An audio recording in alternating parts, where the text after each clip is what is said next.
Well, pick a thing, anything. So I know we got asked about like there have been a lot of questions about the add-on channel because it seems like people have opinions about DPS and threat and a couple of other things. All right, I'm gonna take care of the add-on channel in this case. Basically, the add-on channel, the add-on communication channel, will be only active in following situations. You are in a group, in a dungeon or raid. You are in a group at a world boss or something like that, and you are in a battleground. In these cases, the add-on channel, communications channel, will be activated, and in all other cases, not. Therefore, yeah, that's pretty much it. Right. So And we go ahead, Gallo. the reason for something like that is we kind of realized real quick that 1.14 clients DPS just won't work. Same, pretty much all the DPS meters are not going to work. That is, I feel like the sentiment, whatever the word I'm looking for is, of the whole community is DPS meters being broken is way past the line. Threat meters were starting to approach that line, but DPS meters went over the line for sure. There were options, like we could backport 1.11 DPS meters to 1.12, but you'd end up having to have a custom set of add-ons that only work for Sanctuary and for really no other server. So you'd have to have Sanctuary add-ons, which certainly is not optimal. And on top of that, it still breaks these problematic add-ons, like looking for group add-ons or like the guild bank add-on. Like, these are all problematic add-ons that it still breaks. Right, but I when we were talking about this, I really like tanking, and I mean, I don't necessarily, I'm not a hardcore raider or whatever, and I certainly can tank without a threat meter, but it becomes incredibly irritating. So allowing threat meter inside of raids or parties when you're doing dungeons, I think makes sense. But when you're out, like in a party doing quests or whatever, you don't need to be paying attention to that. There's no like, you're not going hardcore with a quest, but you probably, or you could be going hardcore in a dungeon or raid, or specifically with world bosses. But there's no reason to have stuff like that outside of those situations. Like, why would I care about a threat meter when I'm in a party outside hanging out doing normal party You stuff? have to min max your DPS, like, and doing shit. Yeah. There's no reason to have DPS meters fighting. There's no reason you need your DPS meter fighting boar out in Elwyn Forest. But I need to see the 3 damage, bro. Yeah. Don't you understand? The thing is like, maybe like people may argue that, well, at least have it in there. Like, I know there's no reason to use it, but like, why even disable it? But disabling add-on comm channel in the open world will break a lot of problematic add-ons, and that's just something that we were entirely aiming for. We are trying to make this not classic, and breaking that channel will definitely help with that for sure. Yeah. There have been a handful of questions, and I think some of it's been answered and some of it's not been answered, but like specifically around safe spotting for like summoning a bunch of people, and that discourages a lot of things like world PvP, and I do consider it an exploit. So we're already aware of a lot of the normal spots people would do it, but then we also expect you guys to find new and exciting ways to do it. And so based on what staff sees and the kind of reports that we're getting, we'll go through and look at it. And if new and exciting safe spot locations are found, two things will happen. One, the group or groups that have been using it are going to be warned. Hey, you can't do this. Two, we're going to make some modifications so that you are unable to do it. And then three, if you are caught doing it again before the modifications can be made, it will result in at least a temporary ban, if not a stronger action. Like, exploiting is not acceptable. Yeah, and also just to put a little bit of fear in people, the replay tool is extremely powerful. It's not a matter of anymore of just we have to catch you in the act of doing stuff. Like if there's people doing stuff and they get reported for it, we can respond to it 2 days later and still come back and see that they did it and ban them for something like that. So yeah, nothing's safe. If you're doing shitty things, we can go back and look at it even if we can't get to it immediately. Yep. So let's see. There was a question about neutral auction houses in Gadget Zan and Booty Bay, whether or not we would have them. Yes, we are going to allow the neutral auction houses. They were something that was available. We also made a choice that at the very beginning, originally auction houses for each faction were broken up per city, and that becomes exceptionally irritating because you have to run around and do stuff. So we are going to have linked auction houses, so you could sit in whatever city you prefer and you can see the entire set of auction houses, because running back and forth becomes really silly, and we don't think that leads to, I mean, yes, it is normal, but like it does not lead to gameplay that is particularly fun, and we don't need people to have a poor experience doing that. So we are going to have them linked at the beginning.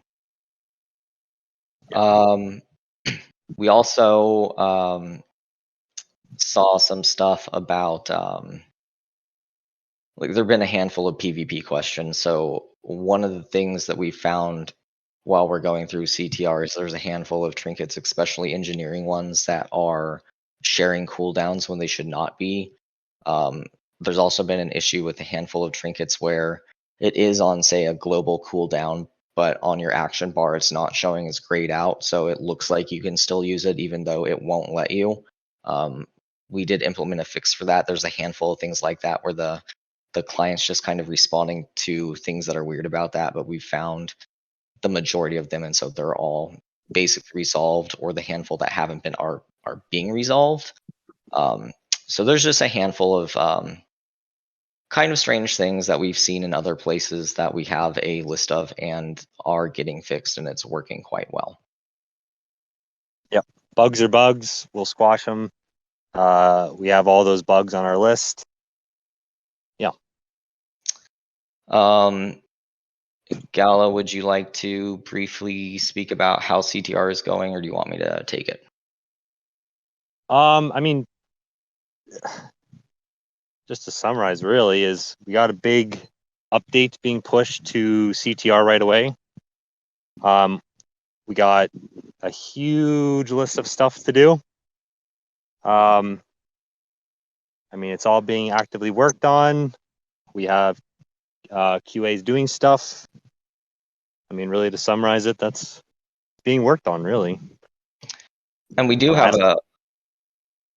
a really exciting new development is we've got we've significantly updated our VMAP. So we've seen a huge increase in issues that were seen in a lot of servers with, line of sight, things pathing through things that are strange. And so we made a pretty big update to that, and things are significantly better. Like, I haven't seen anything as good as it is. Yeah. And then moving forward for things that are kind of going on. So a lot of the dev questions are getting answered.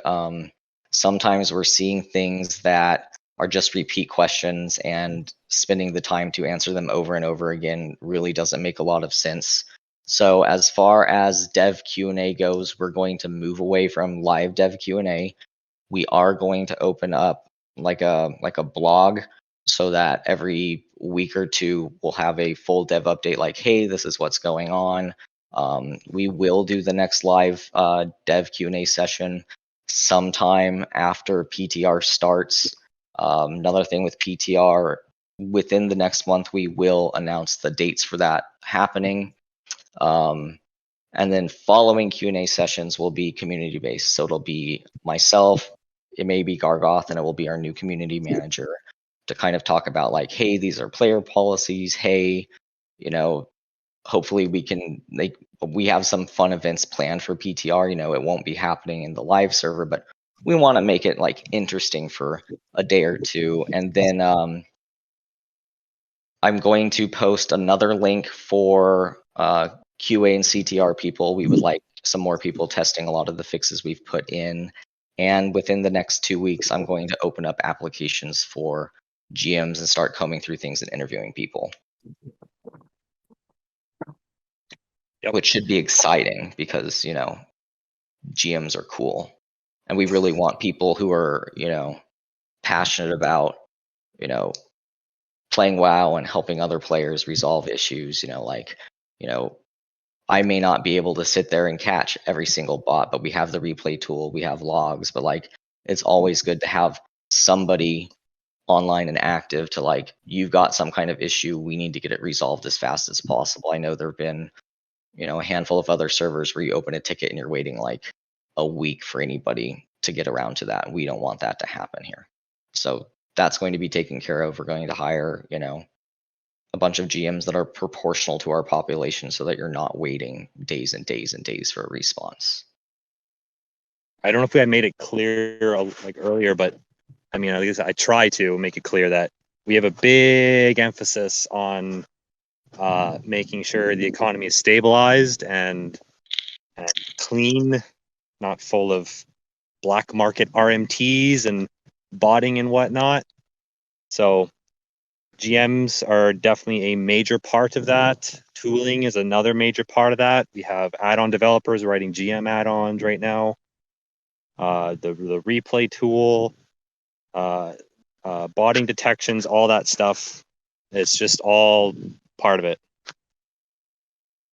Yeah, we want to make it more accurate. We want to make it faster to detect, and we want to make it much stronger. It will be responded to. It'll be dealt with. Like there will be no tolerance. I cannot stand seeing bots running around or people multi-boxing or things like that. So we're developing tools to make sure that that is not happening. And if it's seen, it is being dealt with as quickly as, you know, it is seen. 100%.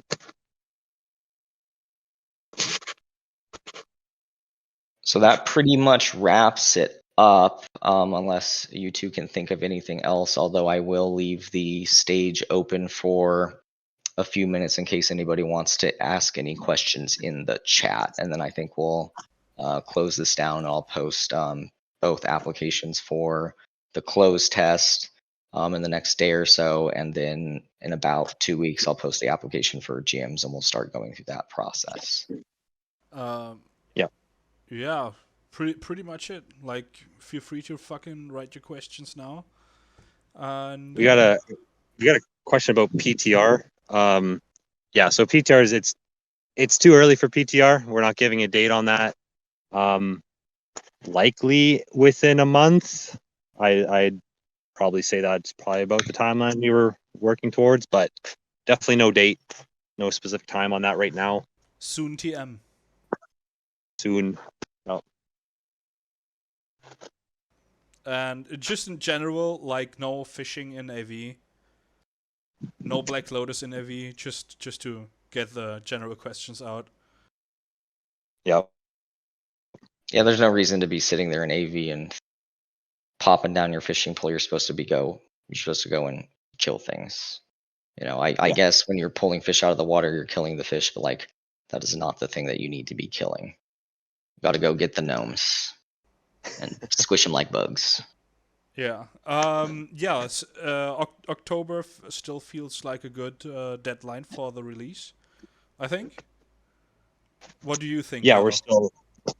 Oh yeah, like that's been on the table this whole time and it's never changed. So yeah, like confident. if things should change, if unforeseeable things happen, right? And we will not be able to reach that deadline. You will be the first to be informed. Like, we will make a big announcement and clear up any questions regarding that problem.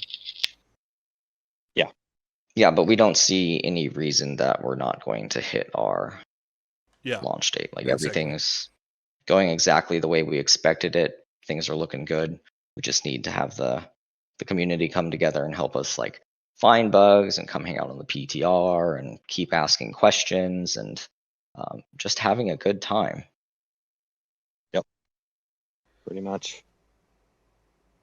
And then Farah, I just saw your question about honor changes. So the whole like rank 14 and people having to know life that, there are some slight discussions going on about that. I cannot be specific with it, but we will have an answer out in the next week or so. I know sometimes it can be unhealthy, but sometimes that was just part of the experience. Vanilla was unhealthy. Vanilla, Well, video games are unhealthy, but we all love, not showering. Yeah. But just in general, like these are very sensitive questions and sensitive things to change, right? Because it's a big part of vanilla was the fucking grind, like even if it's unhealthy in real life. And we're not game developers. We're just regular dudes, so we have to discuss these changes throughout with different people who also have a lot of experience in PvP. So yeah, just be a little bit more patient. We're gonna find a fix soon for your question. Yeah, we aim to get multiple opinions from like all walks of WoW life, because like we aren't all like we don't min max every detail of the game. People specialize in things in WoW. Some people are economists in WoW, where they just play the auction house all day. Some people are PvPers, some people are PvEers. You just have to grab all those people, get all their opinions, and then you just have to brainstorm solutions, is really what it comes down to. And look at original vanilla. Like, we are not a vanilla plus server. There are a lot of things where like, oh, it would be so much better if XYZ, and that becomes not vanilla, and we are not going to touch that. Like, my playstyle, like, I level to 60, I do some quests, occasionally I'll do a battleground, maybe a very casual raid, but I sit on top of the bank and org and dance with or without clothes on. Like, that's just how I hang out. A filthy casual. Yeah, terrible. There's another good question. Uncapped debuffs on hardcore servers seems fun for dot classes. Was only limited due to tech limitations, and opinions on that front. Yeah, we have pretty strong opinions on that front. No changes, TM. Basically, because it makes trivial content even more trivial. Yes, it was back then because of the limitations of that time, but many people forget the game is designed around these limitations. If we change the limitations they set upon themselves, the content just gets arbitrary. Like, we don't even have to try.